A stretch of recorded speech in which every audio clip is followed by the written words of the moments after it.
We're very pleased this evening to have Bill Harris with us. Bill is from Detroit. He went to Cass Tech High and Wayne State University for an graduate degrees. In the 1980s, he took the imaginative leap of going to New York City because he wanted to be where the action was in both theater and music.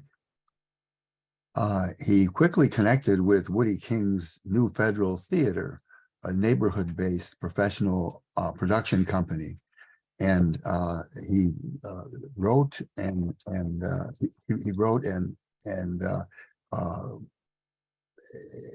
did quite a bit of theater management with that group, and he produced a steady stream of plays. Two of them premiered at New Federal Theater were Stories About the Old Days, which starred jazz singer Abbey Lincoln, and then Every Goodbye Ain't Gone with Denzel Washington and S. Apatha Murkison. There were two other plays, Queen of Sheba and Boo, a musical fantasy. They had their debut at the St. Louis Black Repertory Theater. Another play, Robert Johnson, Trick the Devil, aired on the public broadcasting service and was awarded a silver medal for drama by the International Radio Program Festival. In all, Bill has had more than 70 productions of his plays nationwide. A fairly recent play, Cool Blues, received its premiere production at the New Federal Theater, and he has an ability to engage different layers of culture and to wrap the written word around life's complexities, as is evident from his books of poetry and prose. His first poetry collection was Yardbird Suite, Side 1, 1920 to 1940. It's a bio poem, which he, as he describes it, and it contains a fictionalized accounts of events, real and imagined, in the life of jazz musician Charlie Yardbird Parker. It won the Naomi Long Madgett Poetry Award. A second book, Ringmaster's Array, features poems honoring visual and musical artists.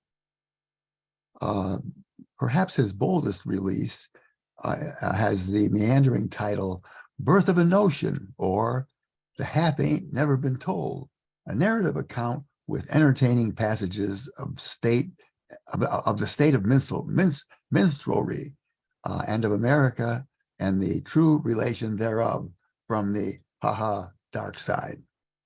These confront contemporary, this release contains contemporary stereotypes and prejudices by looking at their roots in early American history. It has been lauded as profound, subtle, hilarious, and deadly serious. Besides his published work, Bill has instilled an appreciation for the literary arts and mastery of creative writing in students who attend Wayne State University and Detroit Public Schools. He is a professor emeritus of Wayne State. Over the course of his career, he's nurtured many aspiring poets, playwrights, and novelists. And he's featured in Wayne State University Press's Made in Michigan Writers Series. The Kresge Foundation honored him with the Eminent Artist Award, which recognizes an exceptional artist in the visual, performing, or literary arts, and for his professional achievements and contributions to the cultural community. Please welcome Bill Harris. Thank you very much. Thank you for that introduction. I'm going to read something from the latest book, I Got to Keep Moving, excuse me, which came out in, I think, 2018. And I just finished a collection which will follow that, I hope. So we'll see. But this is a shortened short story. I'm trying to stay within the limits of the 25 minutes or so that I was allotted. So credit where credit is due. I will read the dedication and the epigram to that collection to Viola Brooks, Elizabeth Gay, and Carol Harris. And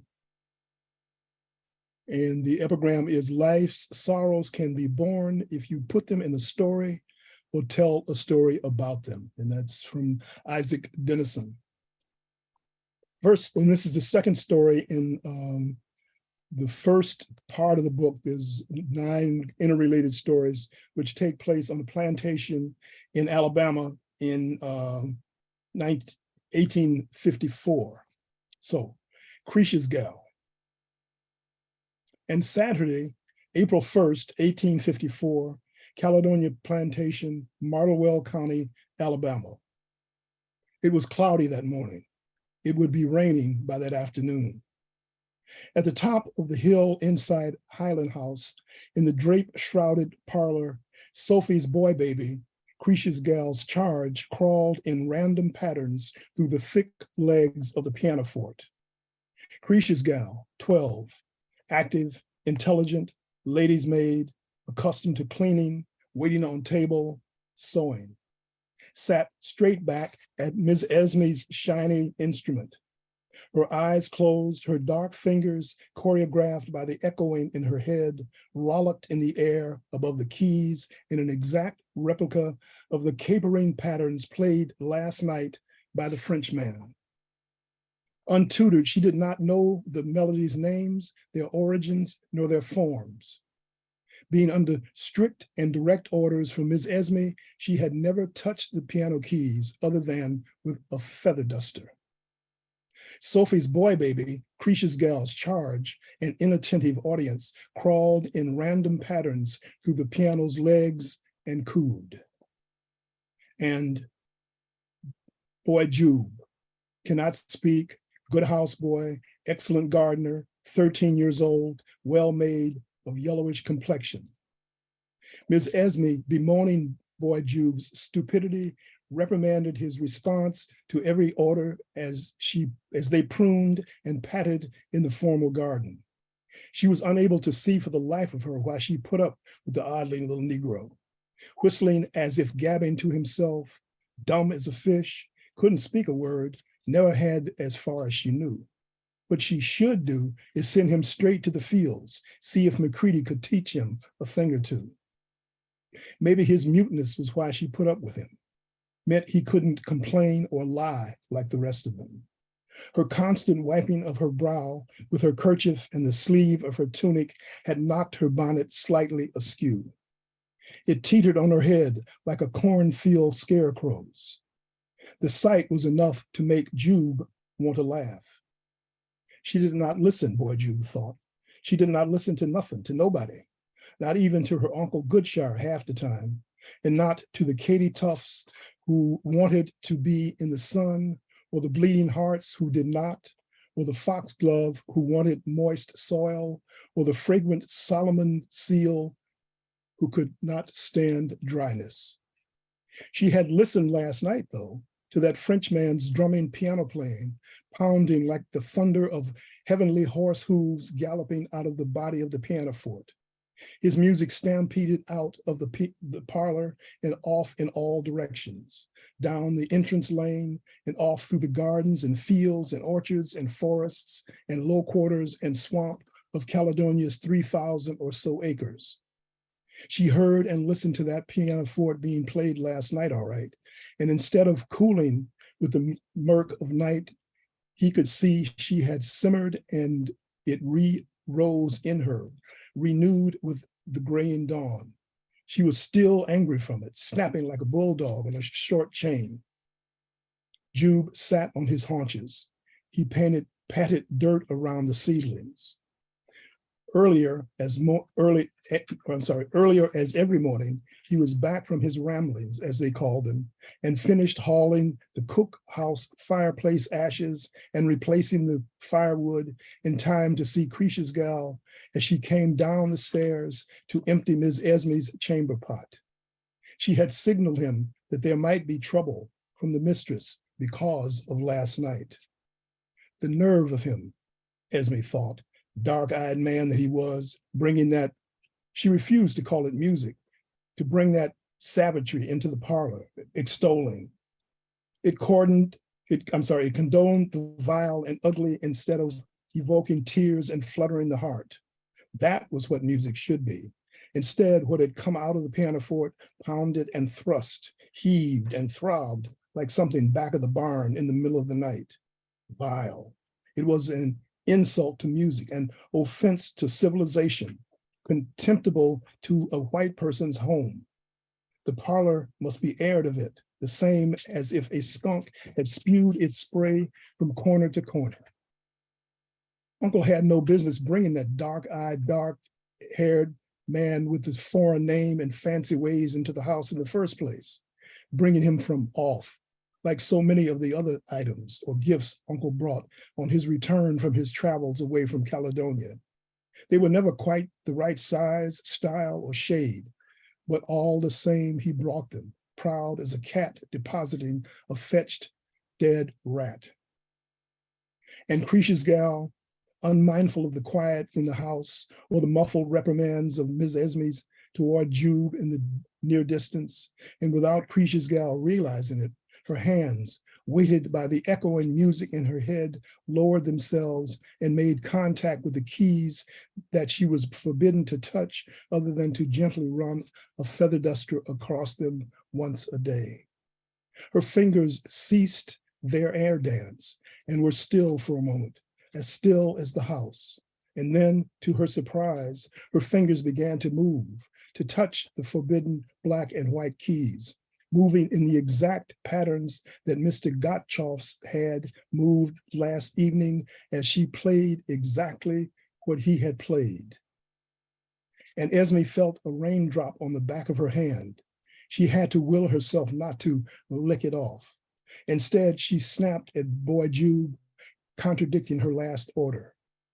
He silently did as he was told, until for an instant in the graying morning, he sensed all sound cease.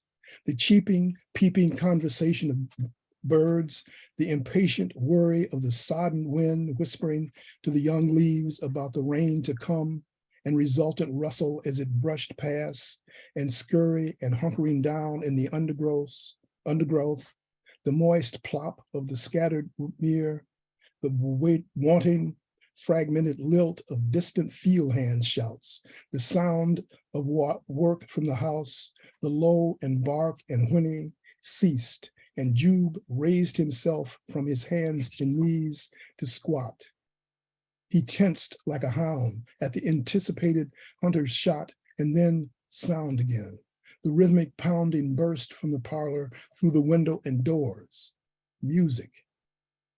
At the first notes, Esme looked up and around, her nose angled like a hound's at the smell of prey.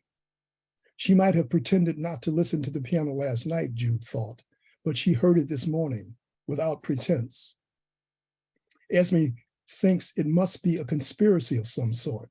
Kresge in on it, snuck Monsieur Gottschalk back and inside to provoke her, after he and Uncle had arisen before sunrise to start off on horseback for the distant train and finally to New Orleans. This yet another attack on her patience by her body slave, this direct rather than usual nerve-wracking, slow-grinding, day-by-day insolence. Esme spat a single word as she took off running, rushing, a raised storm toward the house, as if lightning had struck the tail of her dress, and she rushed straight through the blue anemones, the India pinks, through the parlor where the piano was. The word was him. And Kresge's gal, still only hearing the echoing sounds in her head, was the only one in earshot of the piano not to realize it was she who was actually playing it for the first time in her life. Polishing the pianoforte was her favorite household chore, smoothing the oiled cloth back and forth about the dark wood, the part with its gold scrawled letters spelling Boardman and Gray that her mama Kresge had taught her to read. the top that lifted to show the wires and little cotton-covered heads of the hammers inside, the curved sides, the heavy carved legs, until it reflected her own dark reflection back at her, but never touching the ivory and ebony keys except to feather dust it with maternally possessive strokes. Warned about it by her mother, threatened about it by Ms. Esme, to never fool with the piano keys, never. Playing now, note for note, the music the Frenchman had played the night before, with the same enthusiasm and volume, the same pounding rhythmic drive.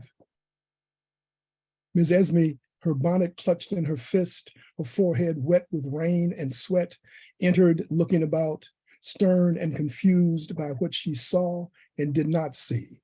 Jube was on the porch at the open window, looking in at Kresge's gal.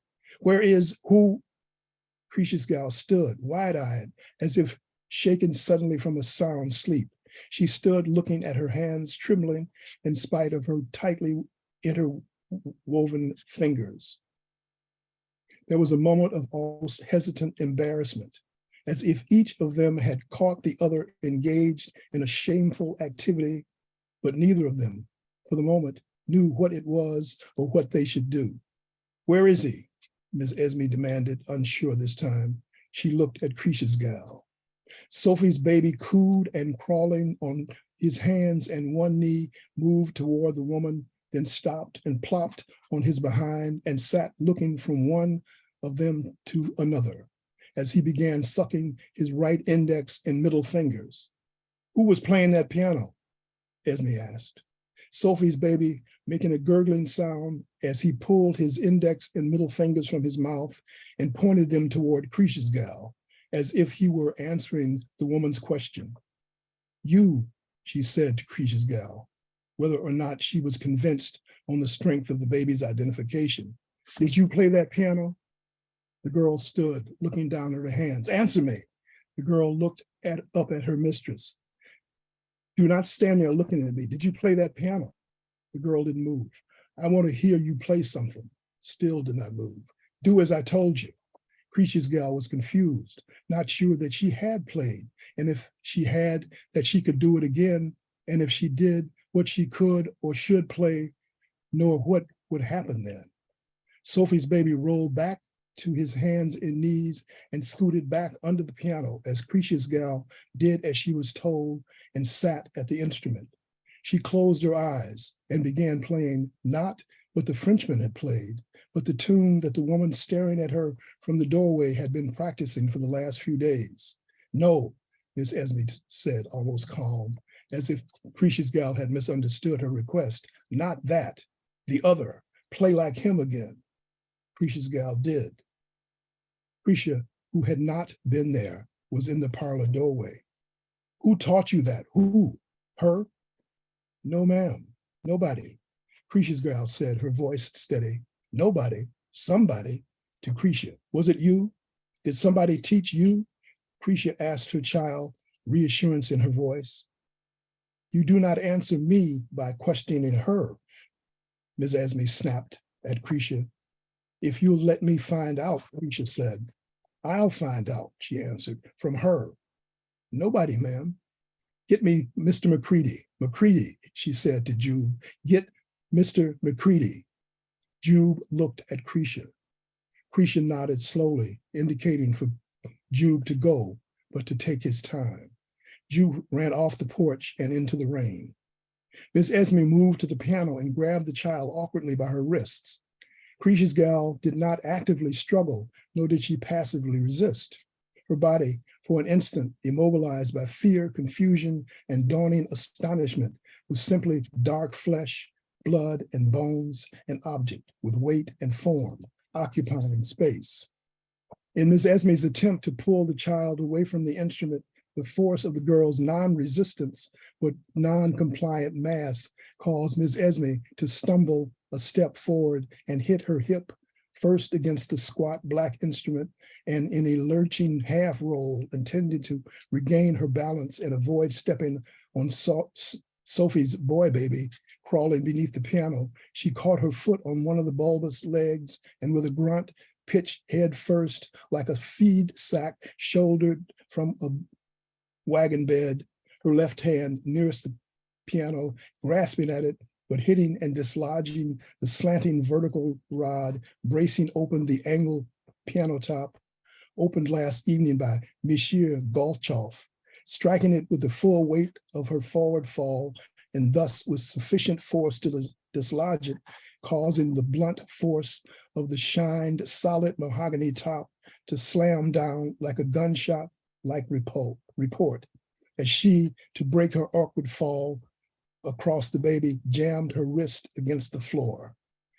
The wire strings of the instrument shuddered inward, raising a whining quiver, like the after shiver of an axe stroke in the trunk of an oak tree. It droned in an eerie harmony to Ms. Esmond's cat-like howl. Kresge knelt beside her, gripping her non-injured forearm.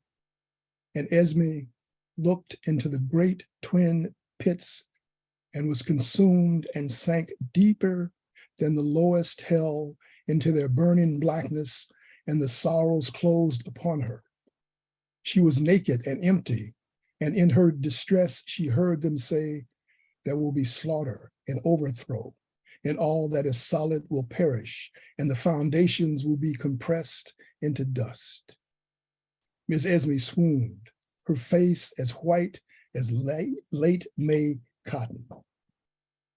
In a few minutes later, Ms. Esme regained consciousness to the sight of Kresge's gal staring at her eyes. Malocchio, she almost screamed. She covered her eyes with her uninjured right hand and screamed, face her to the wall, turn her away from me, face her to the wall. Convinced of what she had suspected all along, the girl had Malocchio, the evil eye. Kresge's gal had just displayed sorcery, Kresge's gals just displayed sorcery of perfectly played passages from Monsieur Golchoff proved that she was somehow connected to evil. It was the only explanation of the piano playing. Ms. Esme said she did not want to set her eyes on Kresge's gal again until she had been punished, hoping that being whipped would drive the evil out of her. The gal had never, as far as she could remember, had a beating. That was what had let the dark spirit get in her. That and her sullen mammy, of course. And the word went down, bring them all up to Highland House after supper. And then there's a deletion here during which the scene is Kresge's gal being whipped as they all are forced to witness. Back to the text. And Kresge would forget, as they all did, Esme reassured herself. She'd mope and drag about a day or two, or hiss and strut her tail up like a cat's. She'd have to be watched closely, but she'd soon forget and get over it. They always did. No matter how they hooped and hollered, they always forgot. In the end, they had little more feelings than the animals. It was their way. So that was that.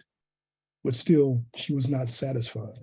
And then there's an additional deletion during which Ms. Esme orders that the overseer take the girl off to be sold that very night.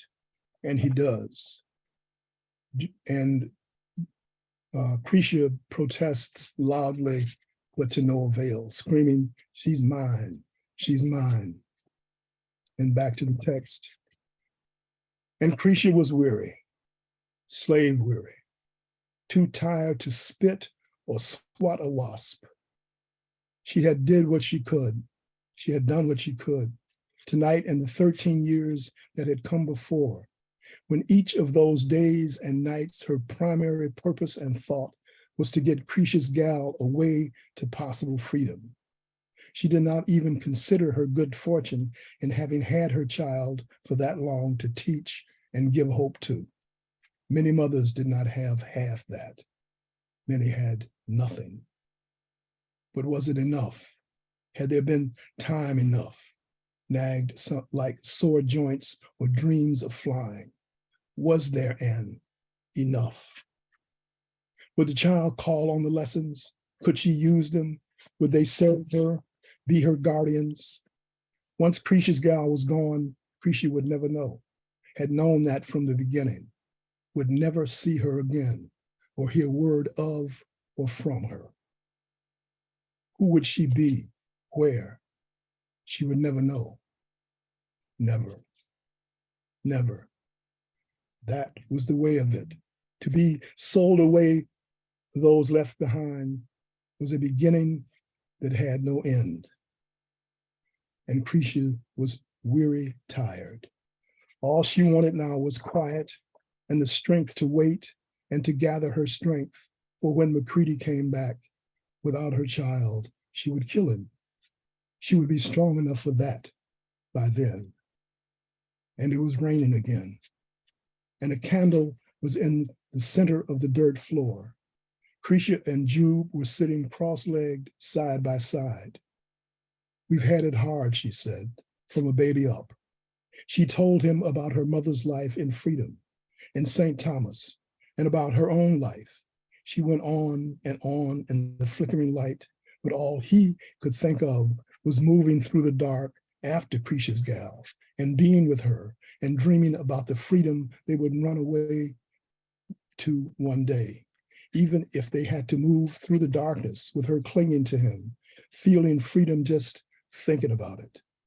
Kresge saying she understood how he felt, how he could feel, how he hurt because she had hurt, just like him, telling him to let it go, or it would forever hold him down, telling him to be proud of the way he had learned to walk the dark, proud of the way he could help flowers grow. She was rubbing his hand and she was crying and he was crying again. And they were crying together and he was breathing as if it were his first breath, as if he had been slapped, had the breath slapped in him. And she was rubbing his hand and he was breathing and his face was wet, but he was not crying anymore. And his head hung down almost to his lap and he was breathing, just breathing, not crying, not hurting, his eyes closed, sleepy, and she was rubbing his hand and he was as tired as he had ever been. And he slumped sideways and laid his head in Kresge's lap. And Kresge did not sleep. Kresge looked up as if she had been called, not snappish like from Ms. Esme, but soft like a butterfly or a whiff in the air. She eased Jube onto the floor and moved to and opened the door, listening, alert, trying to still her mind and concentrate amongst all the confusion of the past day. She closed her eyes again against the night darkness and inhaled deeply, holding it as she felt her blood in her veins. She exhaled, thinking of rippling water, lifting her face, eyes still closed, thinking of her mother, thinking of Starglint, motionless for a moment, listening for something beneath the night stillness, something softer than the silent pause of growing and sleeping for renewal. She opened her eyes. She nodded. Yes, she thought. She breathed easier, but she did not sleep. Jube slept, dreaming honeysuckles growing out of his chest and dogwoods sprouting from his mouth, red, orange, yellow, purple, and pink, and roots growing from his hair, his fingers and toes, and running away faster than Vice's dogs to connect with the roots growing from Kresge's gal. And he thinks her name, and for a flash, Kresge's gal is there. A butterfly glimpse as she, darting from one room to another, smiles like the North Star. It is like the sugary dance of candy on his tongue, and he thinks her name, and she hears him in camellias and evergreens. But when he woke, he lay with his head in Kresge's lap, and Kresge's gal was there, but Kresge's gal was gone. Thank you. That's the name of that tune. Thank you, Bill.